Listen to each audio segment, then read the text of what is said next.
High-efficiency particulate air (HEPA) filters are designed to remove at least 99.97% of particles with a diameter of 0.3 micrometers, including most bacteria and viruses.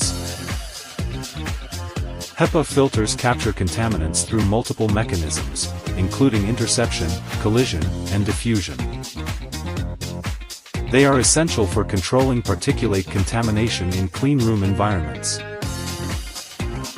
In addition to HEPA filters, other types of filters can be used in cleanroom HVAC systems, such as pre-filters, medium-efficiency filters, and activated carbon filters.